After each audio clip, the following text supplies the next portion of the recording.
तो आप भी सोच रहे हो कि बायो की एनसीईआरटी पढ़नी कैसे है, आपको नहीं समझ में आ रहा है कि आपको बायो की एनसीईआरटी कैसे पढ़नी है, या फिर आप पढ़ रहे हो आपके नंबर नहीं आ रहे। तो आज की इस वीडियो में हम बात करने वाले हैं कि बायो की एनसीईआरटी कैसे पढ़नी है। So hi guys, this is Abhyuday Pratap Singh, a first year MBBS student at AIIMS New Delhi.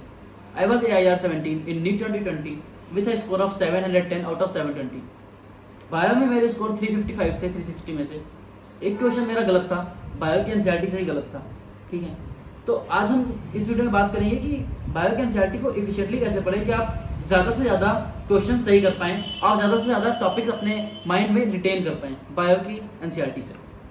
तो चलिए, ये देखिए, ये है मेरी बुक की कंडीशन। ठीक है, ये बुक की कंडीशन है मेरी, उतनी ज़्यादा ख़राब नहीं है जितनी आप और लोगों की देखोगे। ये दूसरे 12th क्लास की बुक की एनसीईआरटी की कंडीशन है। अगर आपको इन एनसीईआरटी के जो मैंने चैप्टर्स पढ़ रखे हैं उसके अगर आपको पीडीएफ चाहिए तो मैंने अपने टेलीग्राम चैनल पे डाल रखे हैं। टेलीग्राम चैनल का लिंक डिस्क्रिप्शन में है, आप उसको एक बार देख सकते हो अगर आपको वहाँ से समझ में आना है तो। अब मैं आपको दिखाता हूँ कि मैंने कैसे पढ़ाई की। ये देखिए, जैसे पहला चैप्टर है लिविंग वर्ल्ड का, chapter number 1 the living world. Okay, तो मैं इसको स्टार्ट कहाँ से करता था? क्या मैं यहाँ से पढ़ना स्टार्ट करता था या मैं कहीं और से पढ़ना स्टार्ट करता था? हाँ, तो आप सही हैं, मैं कहीं और से पढ़ना स्टार्ट करता था। वो कहाँ से है? वो यहाँ से है। Unit 1 diversity in the living world, मैं यहाँ से पढ़ाई स्टार्ट करता था, ना कि चैप्टर 1 से।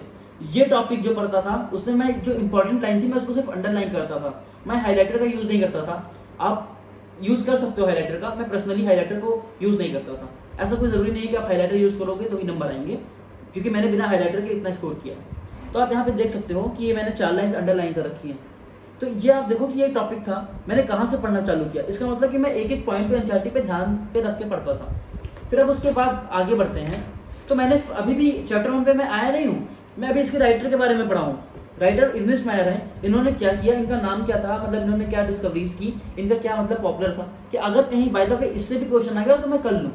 ऐसे आपको पढ़ाई करनी है। ओके, आपको सिर्फ मतलब जहाँ से चैप्टर स्टार्ट हो रहा है या चैप्टर जहाँ एंड हो रहा है वहीं पे पढ़ाई खत्म नहीं कर देनी है। आपको जो चैप्टर के आगे चीज़ें दी हुई हैं और जो चैप्टर के पीछे चीज़ें दी हुई हैं वो भी पढ़ाई करनी है। अब जैसे चैप्टर 1 खत्म हुआ था लिविंग वर्ल्ड, अब इसके बाद जो समरी दी हुई है आपको ये भी पढ़ना बहुत इंपॉर्टेंट है। अब मैं दिखाता हूँ आपको समरी में क्या दिया हुआ है।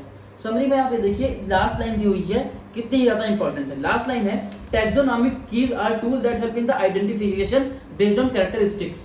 तो अब यहाँ पे क्वेश्चन आ सकता है फिल इन द ब्लैंक्स में कि taxonomic keys are the tools that help in dash based on characteristic, और ऑप्शन आपके बन जाएंगे क्लासिफिकेशन, आइडेंटिफिकेशन, ऐसे 4 ऑप्शन आपके बन जाएंगे। तो आपको देख सकते हो आप समरी पढ़ना भी काफ़ी इंपॉर्टेंट है। तो पहला पॉइंट ये हुआ कि आपको सिर्फ चैप्टर नहीं पढ़ना है बायो की एनसीईआरटी का, आपको चैप्टर के आगे की चीज़ें और चैप्टर के पीछे की चीज़ें भी पढ़नी है। पीछे की चीज़ों का मतलब समरी, आगे की चीज़ों का मतलब जो क्या कहते हैं थोड़ा सा राइटर का पोर्शन दिया हुआ है, जो थोड़ा सा इंट्रो का पोर्शन दिया हुआ है, आपको वो भी पढ़ना है। आपको सिर्फ मेन टॉपिक्स नहीं पढ़ने। फिर अब सेकेंड पॉइंट आते हैं कि जो मेन टॉपिक्स हैं उनको कैसे इफिशिएंटली रीड करना है। तो अब मैं आपको दिखाता हूँ एनिमल किंगडम में दिखाता हूँ आपको। वो ज़्यादा थोड़ा बड़ा चैप्टर है, थोड़ा ईजी पड़ेगा दिखाने के लिए। तो गाइज, मैं आपको एनिमल किंगडम का चैप्टर दिखाने जा रहा हूँ। ठीक है, एनिमल किंगडम का चैप्टर ये है, चैप्टर 4 एनिमल किंगडम। अब इसमें हम देखते हैं कि जब मैं पढ़ाई करता था तो जो मुझे एनसीईआरटी में इंपॉर्टेंट पॉइंट्स लगते थे या मुझे लगता था कि ये पॉइंट मैं भूल सकता हूँ, उसको मैं एनसीईआरटी में साइड बाय साइड लिख लेता था। ओके, जैसे मैं आपको दिखा रहा हूँ, मैंने लिख लिया कि मेटामेरिज्म कैसे क्या होता है, मतलब ये सब मैंने छोटी छोटी चीज़ें लिख रखी थी। और आप थोड़ा सा आउट ऑफ एनसीईआरटी भी जा सकते हो कि ये क्वेश्चन बहुत आया कि मेटामेरिज्म किस किस फाइलम में ऑब्जर्व किया जाता है। तो इसका आंसर था एनालिडा, ऑर्थोपोडा और कॉर्डेटा। तो मैंने इसको अपने एनसीईआरटी के साइड में लिख लिया था। ये आप देख सकते हो, मैंने लिख रखा होगा यहाँ पे मेटामेरिज्म का, आप अच्छे से देख सकते हो यहाँ पे मेटामेरिज्म लिखा हुआ है। एंड मैंने ये भी लिख रखा है साइजोसिलम और इंटेरोसिलम किसमें पाया जाता है। तो जो एनसीईआरटी के और थोड़े एक्स्ट्रा टॉपिक्स हैं उनको आप अपने बायो की एनसीईआरटी में अलग से लिख सकते हो, जो आपके नोट्स में थोड़े स्पेशल पॉइंट्स दिए हुए हैं। इससे क्या होता है ना फ़ायदा कि जब आप रिवीजन करते हो बाद में तो आपका रिवीजन बहुत ही इफिशिएंटली वे में हो जाता है, इफिशिएंट रिवीजन होता है। क्यों? क्योंकि आपके जितने भी सोर्सेज हैं, जितनी भी इंपॉर्टेंट चीज़ें हैं वो बायो की एनसीईआरटी में मेंशन होती है। तो आप बायो की एनसीईआरटी पढ़ने के साथ ही साथ वो चीज़ें भी कवर कर लेते हो। तो सेकंड पॉइंट ये था कि आपको जो आउट ऑफ एनसीईआरटी की चीज़ें हैं थोड़ी बहुत जो इंपॉर्टेंट हैं, एक्स्ट्रा टॉपिक्स हैं, जो पेपर में आने के बहुत ज़्यादा चांसेस हैं, उसको आप एनसीईआरटी में साइड बाय साइड थोड़ा सा लिख लो। अपनी एनसीईआरटी को थोड़ा सा वास्ट कर लो, एनसीईआरटी की रेंज आप थोड़ी सी बढ़ा लो, जिससे आपको कॉन्सेप्ट अंडरस्टैंडिंग में समझ आए। थर्ड पॉइंट ये है कि आपको साइड बाय साइड खाली वही चीज़ें नहीं लिखनी जो एनसीईआरटी के बाहर है। वो चीज़ें भी आप लिख सकते हो जो आपने पेपर में गलत की हैं। ठीक है, आपने पेपर में गलत किया कोई टॉपिक, तो आप उस टॉपिक को इंसर्कल कर लो अपने एनसीईआरटी में और उसको दिखाओ कि हाँ मैं ये टॉपिक बार बार भूल जाता हूँ। मैं आपको दिखा रहा हूँ, मैंने चैप्टर नंबर 15 जो था उसमें मैंने प्लांट हार्मोन्स इतनी ज़्यादा बार पढ़ा है एनसीईआरटी से कि मैं आपको बता भी नहीं सकता।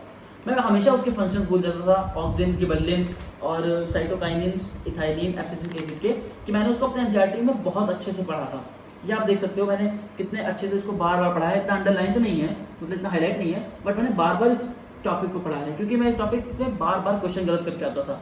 और फिर मैंने क्या किया ना कि इसके जो इंपॉर्टेंट फंक्शंस थे उसको मैंने साइड बाय साइड एनसीईआरटी में जो जगह होती है वहाँ लिख लिया। और फिर जब तब पढ़ता था ना मैं, तो मुझे वो हाईलाइट हो जाती थी चीज़ें कि यार ये साइड में लिखा हुआ है, ये इसका मतलब ये इंपॉर्टेंट है। तो उसके बाद क्या हुआ ना, मैं एक टाइम पे कुछ भी नहीं गलत करता था। यहाँ से मैंने पहले बहुत गलतियाँ की प्लांट हार्मोन से, फिर उसके बाद मैंने एकदम सही कर दिया।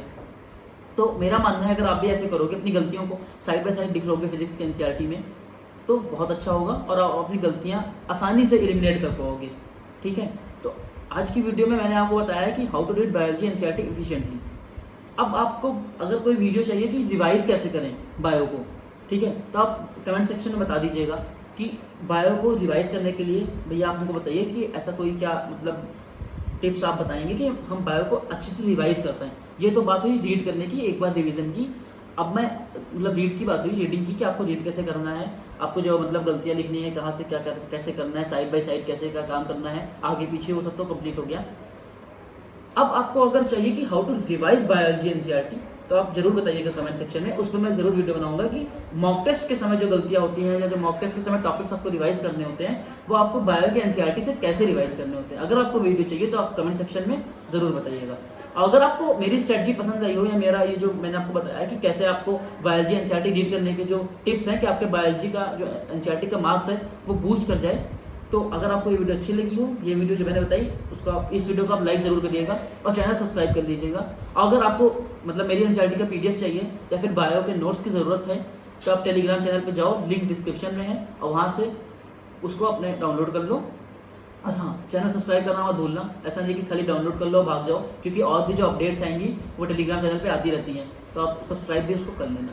Okay guys, thank you so much इतने देर तक ये वीडियो में बने रहने के लिए और जानने के लिए कि how to read biology NCERT efficiently. Okay guys.